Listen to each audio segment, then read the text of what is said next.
Everybody knows solo matches are one of the most difficult modes to win in all of Fortnite.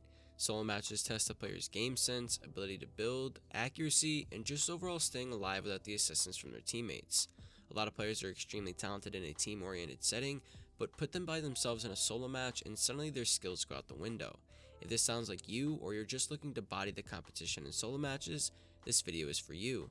I'm going to be giving you guys my best tips when it comes to consistently winning solo matches, getting more kills, and how to dominate your opponents every match. These tips are geared towards public matches, but can also be used in competitive game modes as well. The gameplay you guys are seeing is a 17 kill solo win, and shows off the tips I'll be giving you guys.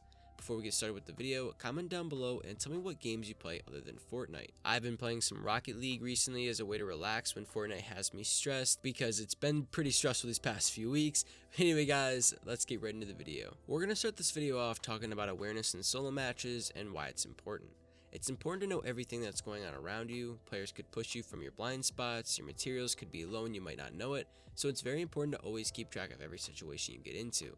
You'll notice in the gameplay that I know everything that's going on around me. I don't blindly push other players without knowing it's safe to advance first. Even when I do push players, I'm always covered from different angles that other players might be at. In the early game, it's very important to consistently win your fights. An easy way to do this with low quality loot is to win all of your fights through your material counts. The more materials you have, the more chances you'll have to create plays that work with what you have in your inventory. You never want to stop farming, because having low materials is a really big rookie mistake in Fortnite. Creating smart plays and game sense are another huge aspect of dominating solo matches in Fortnite. For example, the other day in the solo cash tournament, I was able to get a kill because of a really smart play that I made.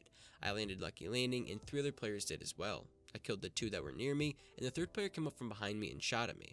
I was low materials but managed to escape, and then I made a play that saved my life. I started a natural campfire at Lucky Landing, making my opponent think I was weak, which caused him to push me. After he pushed me, I was able to hit a clean 160 headshot on him with my blue pump. It goes to show you that game sense and smart plays go hand in hand with winning more solo matches, as well as being a dominant player. Game sense ties into awareness as well. The more you are aware about the things going on around you, the more opportunities you can create for yourself. So far, we've talked about awareness and game sense. Now we're going to be talking about building skills and how you should be building in solo matches, as well as duos, trios, and squads. Building in game is much different from building in creative against your friends. Build fights don't often happen in games. If you watch my videos frequently, you'll know that I always talk about how build fighting is not a very good play, because it wastes materials and puts you at risk for fall damage, etc, etc. There's 2 different types of building strategies that you guys can use for success in game.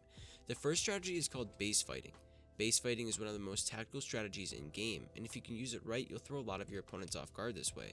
Base fighting is applying pressure to your opponents from a distance or at medium range. What this does for you is allows you to stay covered as you fire rounds at your opponents. This might seem obvious, but the goal of your fights while building cover for yourself should be to take as less damage as possible. It's a no-brainer, but so many players still do this.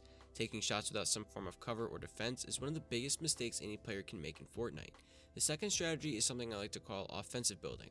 Offensive building is a known tactic for creative warriors, which is why creative warriors have a high chance of being successful pub stompers and arena players. Offensive building is as simple as editing a wall for a shot, or taking someone's wall, throwing a stair in the middle of their box, and editing it back for a quick shot on them. The more you use your building to kill your opponents, this is called an offensive build strategy. My final tip for you guys today is practice always applying pressure to your opponents. With the tactical SMG being added back into the game, it's very easy to always apply pressure to your opponents. The TAC SMG is an all-purpose weapon that is really good for taking down opponent structures as well as depleting their health. If you guys are on high ground, be sure to always shoot down at your opponents to force them to make a play. If you guys are on low ground, then try retaking high ground and taking shots at your opponents at the same time. If you guys watch my gameplay closely, you'll see that I never let my opponents have any breathing room at all to make plays they want to make.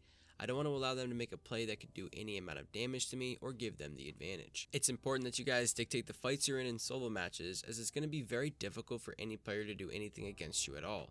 If you can beat your opponents with fast builds, edits, and accuracy, you'll be a dominant solo player. If you struggle with your edits and builds, then it's time to hit creative to practice the speed of your builds and edits. Make sure that your builds are accurate as well as your edits. That's all I have for you guys today. If this video did help you out, be sure to smash that like button, as well as leaving a comment down in the comment section telling me what you struggle with the most in Fortnite so I can make a video about it. Use my code YTVerbis in the item shop, guys, and if you guys do place good in any one of these tournaments, definitely tell me about it and I'll feature you on the channel. Anyway guys, I'll catch you next video. Peace out.